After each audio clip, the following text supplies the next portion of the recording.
What are we doing? We are building. What are we doing? We are building cages in swamps and calling it policy. We are fencing in families beneath the drowning weight of Spanish moss and razor wire and telling ourselves it's justice.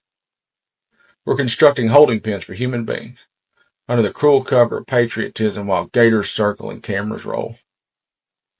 The fascists of the past hid their sins behind silence. Their camps were whispered about, their horrors only fully known when the smoke had settled and the bodies were counted. But us, we're not hiding a damn thing. We're posting on Instagram. We're selling souvenir t-shirts. We're lining up outside the gates of hell in flag print board shorts, grinning for Facebook likes. We've turned suffering into spectacle.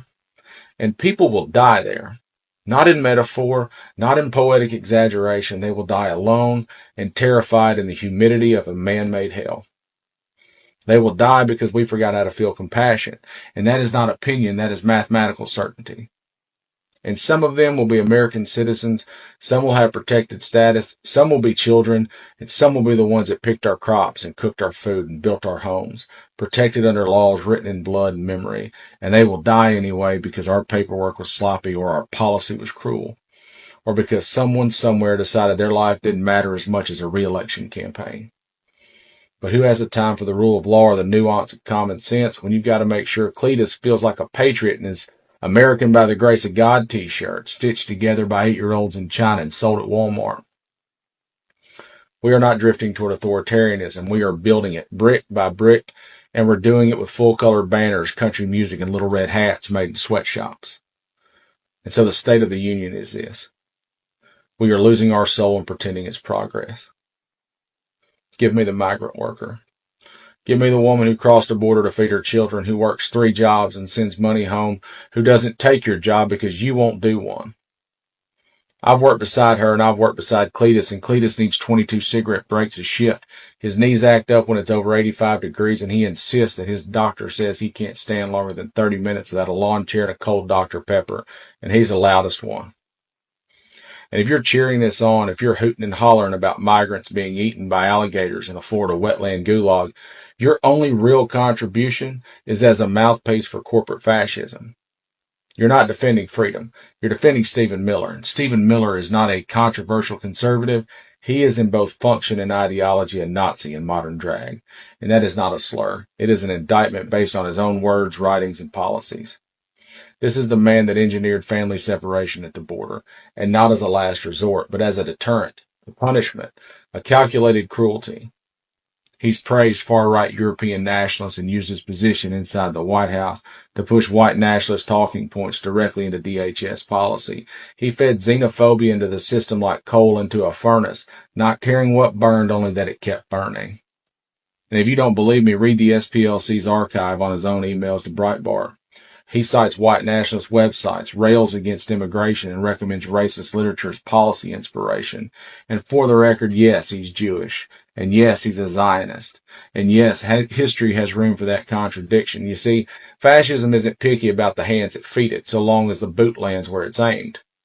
And when nationalism becomes ethnic supremacy, the difference between Zionism and Nazism is only where the barrel's pointed.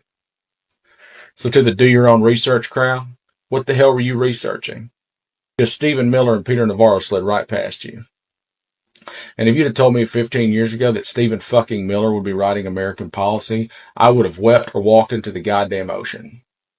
His history of white nationalism and racist rhetoric is well documented, published in public. ICE behaving like the Gestapo is not an accident. It is the design. He studied Goebbels. He romanticized control. He gets off on the optics of this shit. You are not witnessing the echoes of history. You are watching its reanimation. And if Stephen Miller reads this, he'll smile. Not out of vanity, but out of victory. Because the optics of cruelty are the point. Because control is the end game. Because power over the powerless makes him feel divine. And he's not ashamed of it. He's proud of it, I promise you. And through all of this, your children are dying. From flooding in Texas. From heat in Arizona. From poverty in West Virginia. From fentanyl in Ohio.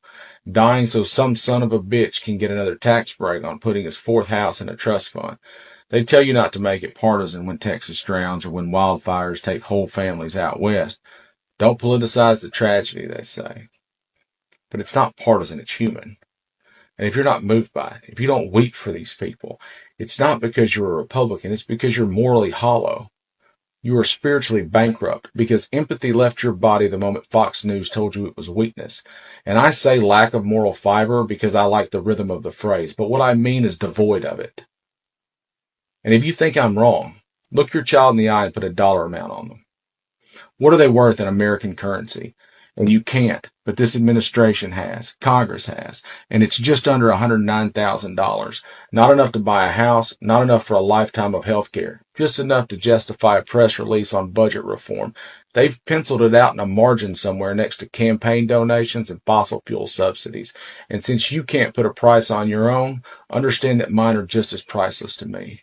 And that's the universal currency. It's the exchange rate of human decency. They've convinced you that you matter to them, and you do until you don't. Until your insurance lapses, until your job is automated, until your house floods, or your kid overdoses. Then you are not a voter, you are a statistic. And if you can't see that you've been discarded, that they don't care about you anymore, then you are either deliberately blind or quietly complicit. Pick your poison. And I say this to every single soul still wading through this toxic sewage of faux conservatism. Whether I know you or love you or once thought you were better than you are either a fool or a Pharisee. And if you choose this path, this bile-soaked nationalism, then you have made your choice. You've nailed your flag to the mast of cruelty, and don't pretend it's about policy, because we can argue policy. We can argue over tax rates and the Constitution. That's the democratic process. But the availability of civil liberties and human rights are never up for debate. That is not conservative versus liberal. That is human versus inhuman. And if you think those rights only apply to people that look like you, speak your language, or share your religion, then the devil waits for you and he delights in it. You are not the hero of this story. You are the fucking guardrail on the road to hell, and the rest of us are just trying to slow the car down before we lose everything and everyone we love. Defiance till death.